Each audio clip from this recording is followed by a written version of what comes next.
amis. Moi, c'est M. Assemon. Je suis là pour vous aider avec des exercices de renforcement et d'entraînement en classe, ça c'est en classe de première S. Ce matin, j'ai un exercice sur les composés aromatiques. Ici, nous allons apprendre à déterminer les isomères du xylène, un composé aromatique qu'on appelle diméthylbenzène. Dans cet exercice, nous allons voir beaucoup de choses dedans. Mais avant de lancer cet exercice, je m'en vais dire un grand merci à tous mes abonnés. N'oubliez pas de liker, de laisser des commentaires, de poser vos questions sur des parties que vous n'avez pas comprises. C'est très, très capital. Je vais vous expliquer plus davantage pour vous amener à bien assimiler donc, la résolution sur des exercices portant les composés aromatiques. Merci beaucoup. OK. Sans plus tarder, nous allons démarrer. Numéro 1, le xylène est le nom courant du diméthylbenzène. Combien a-t-il d'isomères? Numéro 2, le propène peut fixer une molécule de chlorure d'hydrogène. 2.1, quelles sont les formules semi-développées des deux produits que l'on peut obtenir? Numéro 2.2, en fait, on obtient un seul corps, le plus symétrique des deux. Donnez son nom systématique. 3. Traité par le corps obtenu en 2, en présence de chlorure d'aluminium, le métazylène donne une réaction de substitution au cours de laquelle un groupe isopropyl remplace un atome d'hydrogène du cycle benzénique. 3.1. Combien d'isomères peut-on obtenir? 3.2. Compte tenu de l'encombrement du groupe isopropyl, quel sera l'isomère le plus abondant? 4. La nitration de cet isomère conduit à un produit dont la composition massique centésimale est la suivante. C, 46,6%, H, 4,6%, N, 14,8% et oxygène, 33,9%. Déterminer sa forme brute, sa masse molaire et sa formule développée. Merci. Ok. À la première question, on dit le xylène a son nom, donc le nom systématique. Ça, c'est le nom usuel. Maintenant, le nom en nomenclature officielle, on appelle ça diméthylbenzène. Alors, diméthylbenzène, si on veut donner, quelle est la formule brute de diméthylbenzène? Donc, on peut donner la formule brute, c'est quoi? C'est C8H10. Ça, c'est la forme brute, ça. Maintenant, on dit, combien a-t-il d'isomères? Donc, on dit de donner les isomères de xylène. On va les donner.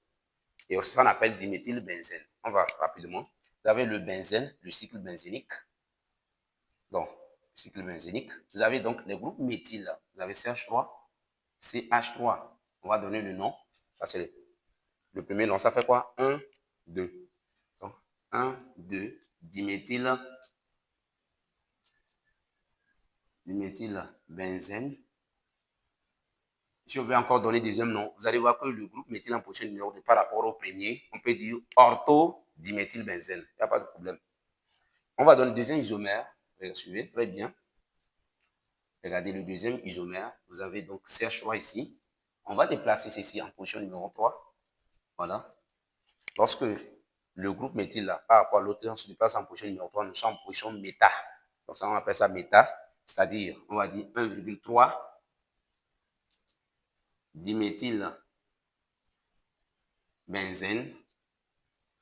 Méthylbenzène. Ou tout simplement méta-diméthyl. On va écrire ça.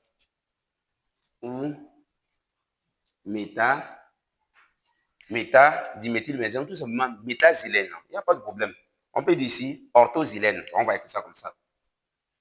Orthozylène. Pourquoi il dit orthozylène?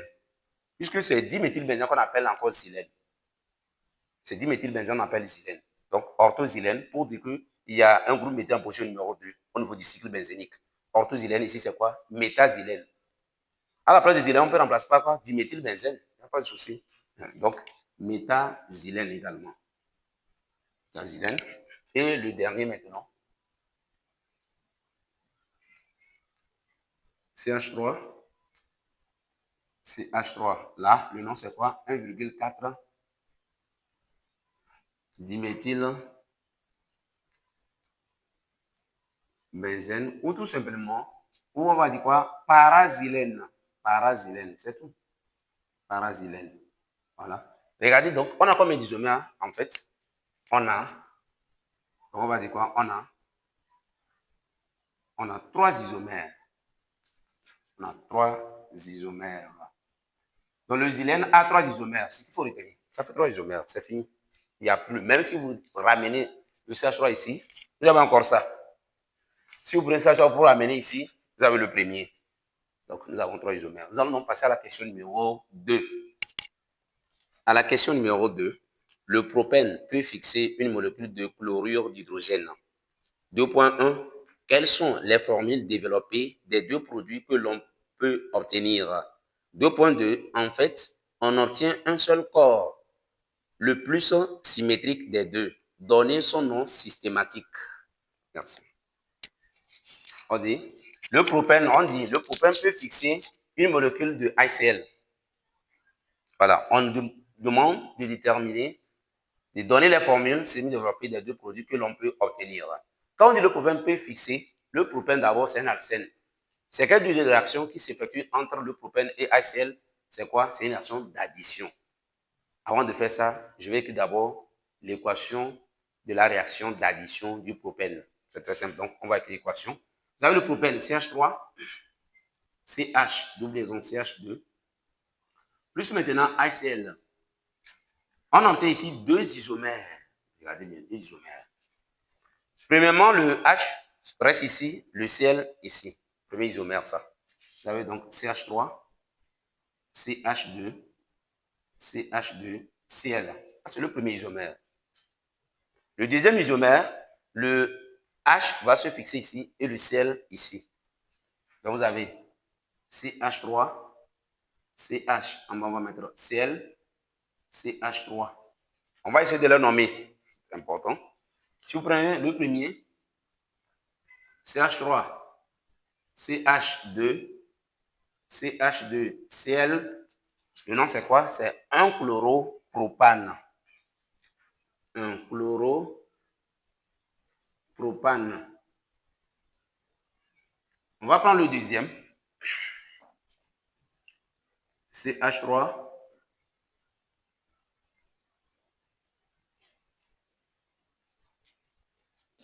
Le deuxième, c'est quoi? C'est 2-chloropropane. Le deuxième, 2-chloropropane. Voilà.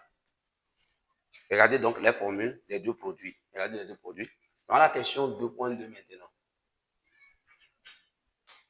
Voilà. À la question 2.2, on dit, en fait, on obtient un seul corps, le plus symétrique des deux. Donnez son nom systématique. Quand vous regardez les deux isomères que nous avons ici, quel est l'isomère qui est plus symétrique ici? Le plus symétrique. Regardez bien. Par rapport à la position du chlore, regardez les deux. Par rapport à ce carbone qui est au milieu ici, quand vous regardez en même temps, vous allez voir que par rapport à ce carbone qui est au milieu, nous avons CH3 ici, CH3 là-bas. Donc, après CH3, donc il y a un point, disons, comme vous avez deux points A et B, vous avez un point A ici, vous le déterminez A', et lui considéré comme le centre. Donc, quand vous regardez le CH3 qui est ici, se retrouve encore ici, vous avez ça, donc c'est symétrique par rapport à ce carbone. Mais c'est différent de l'autre. Pour le premier, non. Il n'y a pas la symétrie. Donc, le plus symétrique des deux, c'est le deuxième. Et c'est ça qui est là-bas. 2-chloro quoi? Propane. Donc, on va écrire nom du produit. Nom du produit symétrique. Nom du produit symétrique. Nom du produit symétrique. Donc, on reprend ça, c'est ça ici, CH3.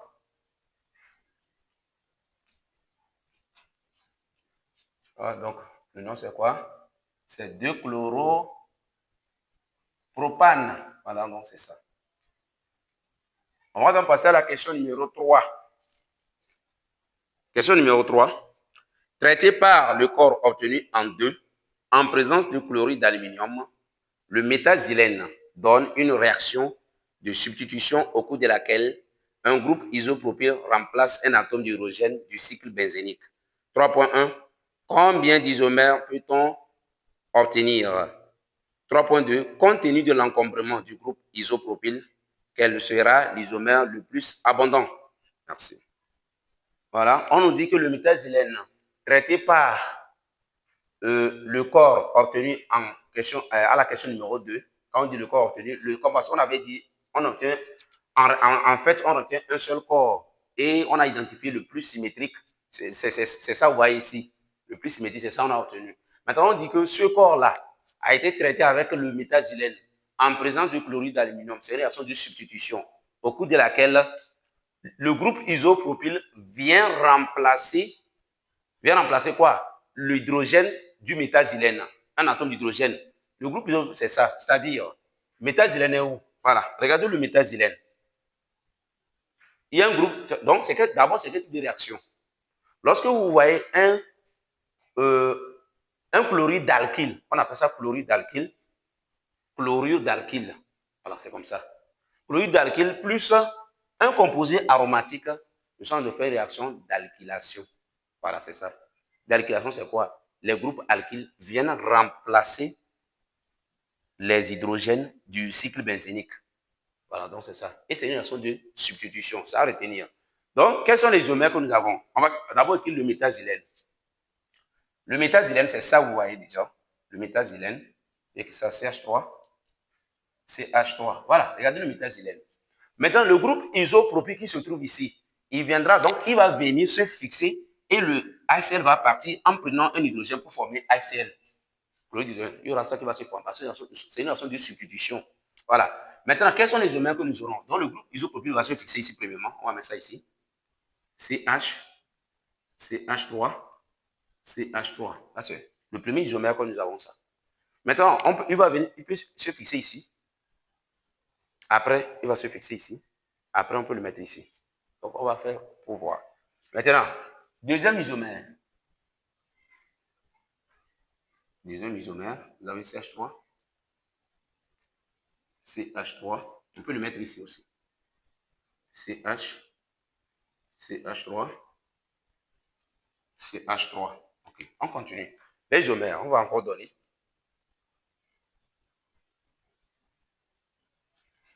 Le métazylène d'abord. C'est ça le métazylène. Maintenant, on va amener le groupe isopropyl à cette position aussi. En train de les changer. Dans les différentes positions. Vous avez donc CH3. Ici CH3. Voilà. On continue. Donc, on va le mettre encore en haut ici. Mais même si on le met en haut ici, on revient toujours à la même position que ça là. Donc, les 3, c'est bon déjà. Les 3, c'est bon.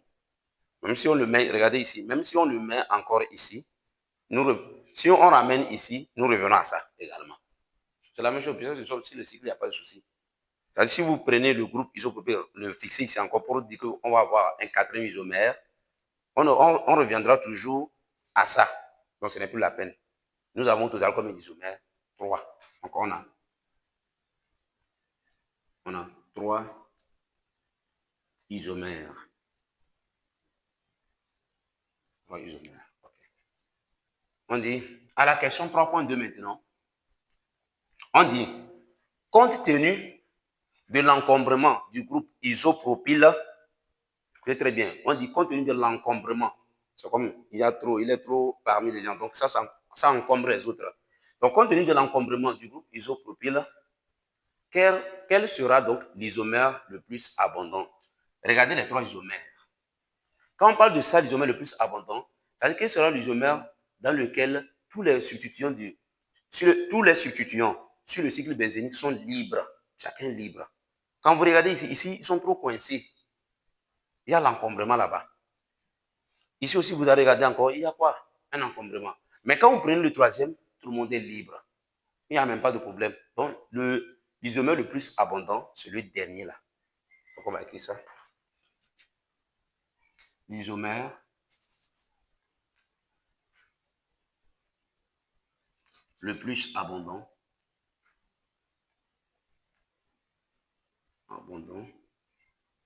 Est, on va écrire ça. Vous avez donc ceci. CH3. Ici aussi CH3. Oui, très bien, très capital. CH, voilà. Compte tenu de l'encombrement, donc c'est lui qui sera encore plus abondant. Quand on dit le plus abondant, le plus libre ici, il sera encore plus libre. Compte tenu de l'encombrement. Donc, il y a des encombrements ici, mais ici, là, c'est pas comme ça. Vous voyez, donc c'est l'isomère qui est le plus abondant, ça. Donc, on passe à la question numéro 4. À la question numéro 4, la nitration de cet isomère conduit à un produit dont la composition massique centésimale est la suivante. Pourcentage de carbone, 46,6%, H, 4,6%, azote, 14,8%, oxygène, 33,9%. Déterminer sa forme brute, sa masse molaire et sa formule développée. Merci.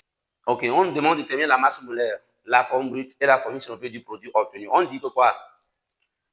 Le produit que nous avons ici, le produit obtenu là, ça là, ce produit le plus abondant que nous avons obtenu, c'est ça, vous voyez ici, subit une réaction de nitration. Voilà, c'est une réaction de substitution aussi. Maintenant, qu'est-ce qui va se passer? Ici, on n'a pas dit mononitration ni dinitration. On n'a pas dit ça. On n'a pas dit que c'est mono. Quand on dit nitration, ça veut dire pour dire que les groupes nitro viennent remplacer les atomes d'hydrogène du cycle benzénique. C'est ça qu'on appelle la nitration. Les groupes nitro, c'est ça, NO2. Les groupes nitro là viennent remplacer les hydrogènes du cycle benzénique. Nous sommes de faire quoi? La nitration. Ici, on n'a pas précisé que c'est mono pour dire que c'est un nitro qui va venir. Ou bien on n'a pas dit trinitro ou bien dinitro. Non, on a dit nitration générale. Ce que vous devez vous rappeler ici, écrivez d'abord l'équation bilan général de la réaction de nitration. Ça, c'est très important. Parce que si vous ratez ces équations-là, ça va vous causer des problèmes. Puisqu'on n'a pas précisé le nombre de nitros qui viennent, c'est à nous d'aller chercher ça. Voilà. Donc, je vais vous rappeler ça. On va écrire ça d'abord. C'est très, très capital. Regardez. Mais avant d'écrire ça, je vais utiliser la forme brute. On va trouver la forme brute du composé là d'abord. Ça fait quoi? Vous comptez. Sur le cycle, vous avez 6 carbones. Les substituants 1, 2, 3, 4, 5. Donc, au total, ça fait combien? 11 carbones. C'est 11. H maintenant. Au niveau du cycle, vous avez ici 3, 3, 3. Ça fait 9, 10, 13, 14, 15, 16. 16. Voilà. Regardez la forme brute du composé là. Plus maintenant quoi? L'acide nitrique, HNO3. On met X ici. Voilà. Suivez très bien. Concentré donc en milieu acide, H2SO4. Va donner quoi? Voilà. Regardez le produit. On va mettre ça ici.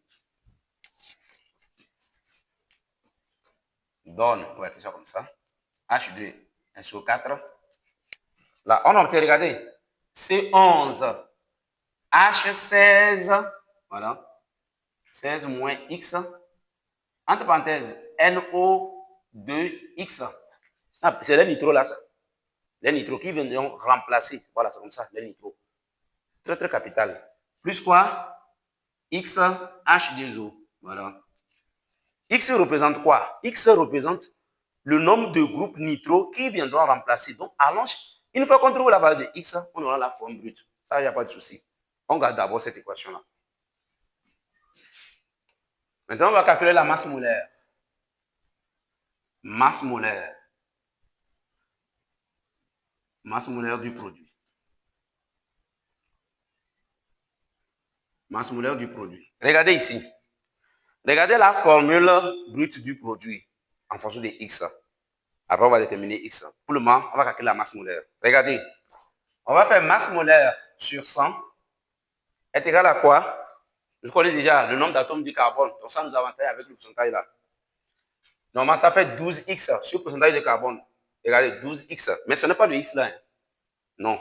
Quand si vous prenez l'hydrocarbure, c'est XHY. C'est à cause de ça que j'ai dit 12X. Voilà. Mais comme on connaît déjà X, ça fait comme ici 11. Mais ce n'est pas le X ici. Ça là. Non. Je me refais à CXHY pour vous expliquer ça quoi. Pour dire qu'on doit faire 12 ici sur le pourcentage de carbone. Alors, regardez, donc ça fait quoi? 11 fois, donc on va faire 11 fois 12 sur quoi? Pourcentage de carbone. Avec ça, donc ça peut aller. On va rapidement trouver la formule. Donc, masse molaire est égale à quoi? 11, quand on fait 12 fois 11, en 12 fois 11, on fait la somme des deux là, on met le résultat au milieu. Ça combien? 132. OK. Donc, ça fait 132. Donc, fois 100. Divisé par combien? Pourcentage de carbone, c'est-à-dire 13 200 divisé par 46,6. Lorsque vous calculez les autres, donc 283 grammes par mol. Ça, c'est la masse molaire du produit. Maintenant, on va déterminer la forme brute. Formule brute maintenant. Forme brute, regardez le produit. On va calculer ici la masse molaire en fonction de X. Très capital. Masse molaire du produit est égale à quoi? Voilà. On va faire 11 fois 12. Ça fait déjà combien? 132. 132. Plus maintenant quoi? Vous allez faire 16 moins. On va faire 16 moins X fois 1. Plus 16 moins X. Plus maintenant quoi? Vous avez le nitro. Ça fait 14. Masse molaire atomique de N, c'est 14. Au niveau de O2, ça fait 32. Donc, vous allez faire 14 plus 32, le tout fois X. Donc, ça fait 14 plus 32, X. OK.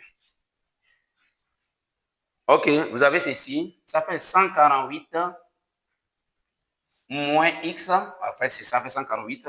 Plus quoi? 46X. OK. Alors que nous connaissons déjà la masse molaire du produit, donc vous obtenez maintenant en fait la différence des deux ici. On obtient 45X plus quoi? 148 égale à 283. OK. Vous ramenez, vous avez 283 moins 148. Il reste combien? 135. Alors 45X égale 135. Donc X égale à quoi? 3. Voilà. Maintenant, quelle est la forme brute? Ah, là, on va rappeler. Suivez maintenant la forme brute. Je rappelle d'abord notre formule. C11 H16 moins X NO2X. On a trouvé X égale à 3. Quelle est la forme brute maintenant? Ça fait C11 H13 16 moins 3. Maintenant, parenthèse NO2 indice 3. Regardez la formule brute de notre produit. Maintenant, quelle est la formule semi-développée maintenant? Formule semi-développée. Regardez. Nous avons déjà notre produit. On va garder ça. On reprend ça. On reprend d'abord le produit initial, CH3. CH3 ici. Vous avez ici CH. Voilà. CH3. CH3. Maintenant, nous avons 3 groupes nitro. Donc, regardez les places qui restent. Donc, on va mettre NO2. Nous avons ici aussi NO2. Et ici aussi quoi? NO2. Voilà. Regardez la formule symétrique du produit formé. Nous sommes donc arrivés à la fin de notre exercice. N'oubliez pas de reprendre ça et de vous poser des questions sur des parties que vous n'avez pas compris. Merci beaucoup.